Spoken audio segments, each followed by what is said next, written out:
Hello' friends, স্বাস্থ্য বিভাগৰ আন এটা খবৰলৈ আকৌ আজি আহিছোঁ। ভিডিঅ'টো শেষলৈকে চাব আৰু এনেধৰণৰ খবৰ পাই থাকিবৰ বাবে চেনেলটো ছাবস্ক্ৰাইব কৰি দিব, লগতে কাষত থকা বেল আইকনটো অল কৰি দিব।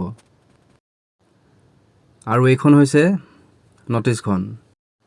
যিহেতু 19 তাৰিখে এক্সাম হোৱাৰ কথা আছিলেতো 4th গ্ৰেডৰ, সেই 4th গ্ৰেডৰ এক্সামৰ কাৰণে কল লেটাৰ বা এডমিটখন, সেই এডমিটখন আজিৰ পৰা দিব, 10 তাৰিখৰ পৰা আজিৰ পৰা দিব। আৰু এডমিট কাৰ্ড ডাউনলোড কৰিব পৰা ৱেবছাইটকেইটা মই ডেছক্ৰিপশ্যনত দি দিম, আপোনালোকে তাৰ পৰা ক্লিক কৰি ডাইৰেক্ট ডাউনলোড কৰিব পাৰিব। এই নটিছখনত এডমিট কাৰ্ড ডাউনলোড কৰিবৰ কাৰণে 4টা ৱেবছাইট দিয়া আছে। এই 4টা ৱেবছাইটৰ পৰা আপোনালোকে এডমিট কাৰ্ডখন ডাউনলোড কৰিব পাৰিব।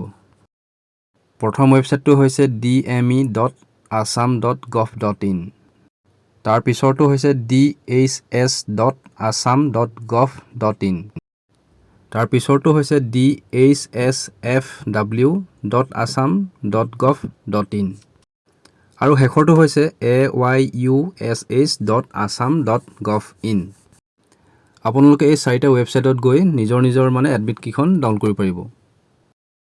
এডমিটবোৰ সোনকালে ডাউনলোড কৰিলে ভাল, নহ'লে কেতিয়াবা আমাৰ ছাৰ্ভাৰবোৰ বেয়া হৈ যায়তো, গভৰ্ণমেণ্টৰ ছাৰ্ভাৰবোৰ বেয়া হৈ থাকে প্ৰায়, সেইকাৰণে সোনকালে এডমিটকেইখন ডাউনলোড কৰি ল'লে ভাল। আৰু আশা কৰোঁ ভিডিঅ'টোৰ পৰা আপোনালোকৰ উপকৃত হ'ব। আৰু ভিডিঅ'টো যদি ভাল লাগিলে আপোনালোকে প্লিজ লাইক, কমেণ্ট আৰু শ্বেয়াৰ কৰি দিব, আৰু ছাবস্ক্ৰাইবো কৰি দিব। আজিৰ ভিডিঅ'টোত ইমানেই আছিলে, পুনৰ আকৌ বেলেগ এটা ভিডিঅ'ত লগ পাম। ধন্যবাদ।